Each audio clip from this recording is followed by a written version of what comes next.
Therefore, in many instances, an individual was required to do things that completely contradicted their natural inclinations.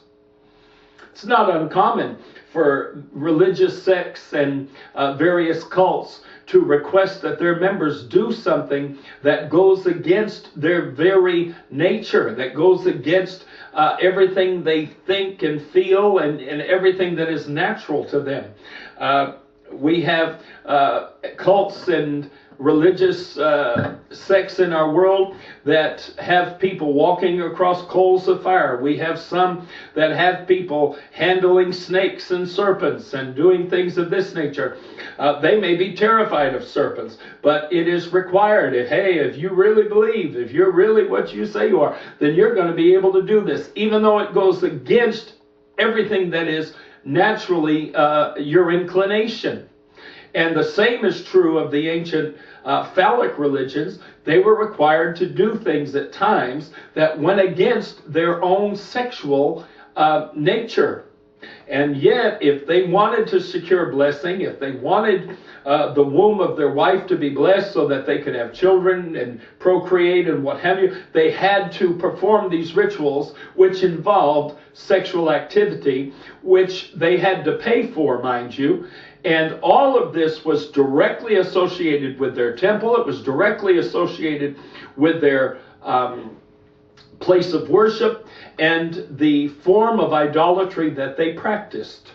So now in the NIV makes it very clear that Deuteronomy 23 and verse 17 is speaking of a form of religious prostitution. And it also makes it abundantly clear that God was saying to his people Israel that this kind of conduct was not to be a part of the belief system and religious practice of the Jewish people.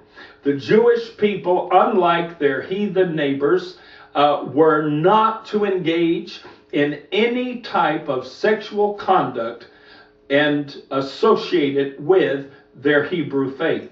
Because God is not a phallic God, and the object of our worship and adoration is neither the male genitalia nor the female genitalia nor the reproductive process. None of those things are objects of our worship or adoration as servants of the Lord God Jehovah of the Old Testament. Now in 1 Kings chapter 14 verse 24, the King James translation reads, "And there were also Sodomites in the land, and they did according to all the abominations of the nations, which the Lord had cast out before the children of Israel." Now, looking again at the NIV, we find that 1 Kings 14 and verse 24, same exact verse in the NIV reads, "There were even male shrine prostitutes in the land. The people engaged in all the detestable practices of the nations the Lord had driven out before the Israelites." So what we're reading here in 1 Kings 14:24 is that the Israelite people, the people of God, the Jewish nation, had been brought by God into the land of promise, and they drove out many pagan peoples. They drove out many godless peoples, many idolatrous peoples, and they began to occupy the land that these others had once occupied. And yet, after a period of time, they allowed some of the religious practice from these people to infiltrate their society and to become a part of their religious practice. So here in 1 Kings we read that there were even male shrine prostitutes, that they had even gone so far as to engage in some of these sexually oriented religious practices, employing male shrine prostitutes. And it goes on to say that the people engaged in all the detestable practices. That's all abomination means. It is a detestable practice.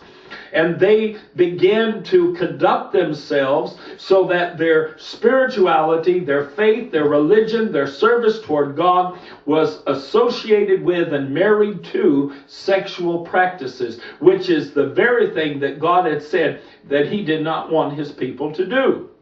Now, 1 Kings chapter 15 and verse 12 states in the King James Version,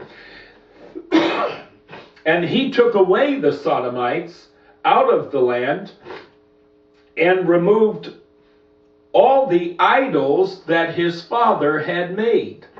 So here we see that Sodomites, even in the King James we see that Sodomites are associated with idolatry. Now in the NIV it states more clearly, he expelled the male shrine prostitutes from the land and got rid of all the idols his father had made. So we know that male shrine prostitutes, which the King James translates as sodomite, we know that male shrine prostitutes are directly associated with idolatry. We know that this is the origin and this is the nature of a male shrine or a male or female shrine prostitute. So therefore, in reality, the term sodomite, Kadesh, that we read in the King James translated sodomite, Kadesh literally speaks of idolatrous prostitutes. Prostitutes associated with idolatry and idolatrous practice. Something that God had condemned, something that God had clearly stated to his people when he brought them into the land of promise, in the land of Canaan. He said, I do not want you to adopt these practices. I don't want you to behave yourself in this way. And yet, over the course of time, the people of Israel did exactly that thing. Now, in 1 Kings chapter 22 and verse 46, again, the term sodomite is employed by the King James translators. And the remnant of the sodomites, which remained in the days of his father Asa, he took out of the land. The NIV reads,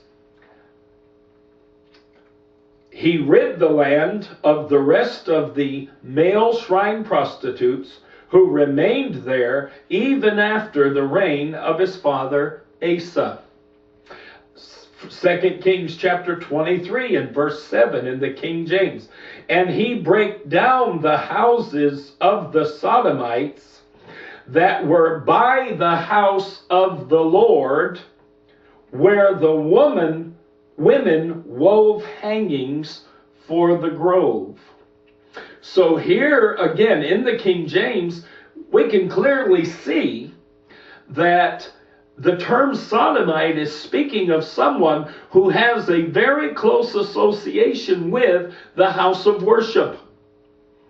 And in this instance, it's saying that they tore down the houses of the sodomites. They tore down the houses of the shrine prostitutes that were by the house of the Lord, because the Jewish people had begun to incorporate this sexual practice into their religious practice. And they had mingled these different belief systems, and they had mingled these practices so that the sexually oriented practices of the pagans who had preceded them were now becoming a part of their own practice.